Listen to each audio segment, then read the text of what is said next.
So what we're going to learn today is how we can apply something called the Moivre's theorem, so we can simplify things that look quite complicated, typically with exponents.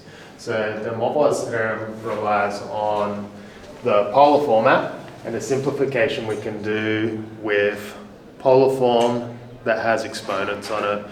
It's pretty straightforward. Basically, the exponent comes on top of the number out front. So your, what do we call this guy again? The modulus. And then it multiplies with the argument in there. So there's not a whole lot to it. This statement over here basically means that the exponent can be any rational number. So anything that you can put into your calculator, really. What about like pi? I don't see why pi wouldn't work. Oh, I thought pi was irrational then, or no? Okay. Oh. Interesting. Any real number. How does that sound? Pretty good. Nice. Okay, so what we're going to do is we are going to use this principle over here to simplify this in our example, where the example is about to get a little bit more complicated. 6. How does that sound? Now these questions are really good because the review guide is littered with them, which means that these appear as like the sort of entry-level questions in the external. When the external gets written, there's one or two of these, or there's one basically every 1 or 2 years or so, so quite frequent. So what we're going to do here is we're going to use the Moivre's theorem to simplify this expression over here. Now looking at this, what sort of form are we in? Rectangular? Rectangular, or book sometimes calls it Cartesian form.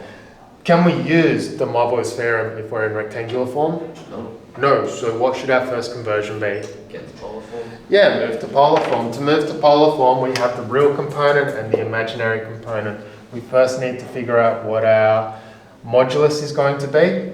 So this is simply going to be, oops, not that. 2 root 3 plus 2i, and we're finding the modulus of that. That's simply going to be the square root of 2 root 3 squared plus 2 squared. If we put that in our calculator, what do we get? That's 4 times 3, which is 12 plus 4. 16, so 4.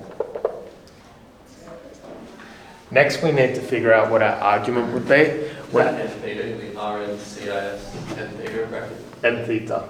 Okay. Next, we need to figure out what our argument would be. So first thing we do is we draw a little diagram to help us. We ask ourselves which quadrant would it be? 1, 2, 3, or 4? Well, it's going to be in 1 because both components are real. Yep. Positive, positive. So our theta is going to be the inverse tangent of the imaginary component above the real component. Do we remember that? Okay, these guys are going to cancel, so it's the inverse tangent of 1 over root 3. And the inverse tangent of 1 over root 3 is pi over, it's going to be pi over 6 or pi over 3. What will it be? 6. 6. Is it actually? Is it? I took a guess. Checking 3. Okay, so this question over here can be distilled down into a more usable form of, where are we? No, 6. Is it? Yeah, it's 6. Oh, sorry. Oh, wrong.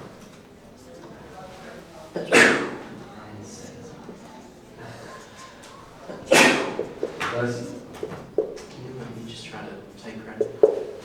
So this is going to be transformed into 4 cis pi on 6, all raised to the power of 6. Now applying the Moivre's theorem, what do we do with the exponent? Well, we bring it upon the 4, and we bring it inside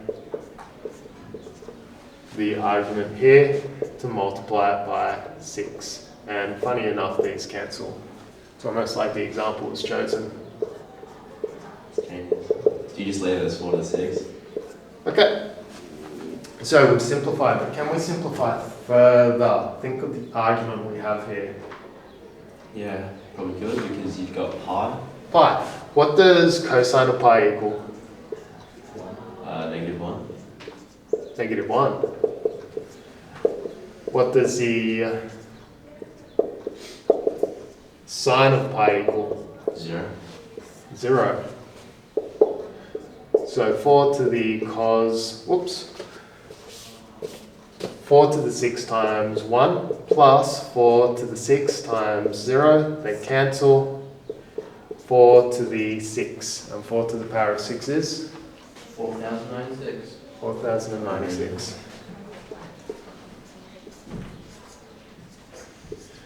But cosine of pi, 1 or -1?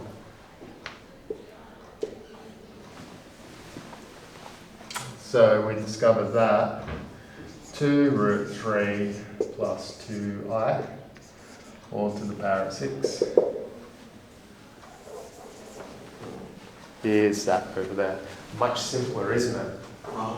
So what we discover is we now have a tool to put in our toolbox that allows us to simplify expressions raised to rather large exponents.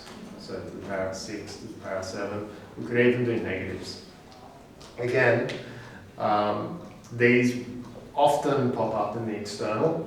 Sometimes they're hidden behind something in front of it, so they might complicate the expression inside a little bit more. They might give you a polar number, they might give you a complex number that's in polar form added to something that's in rectangular or rectangular form. They might do something else, but this will always probably show its face, if not in the internal, but in the external for sure.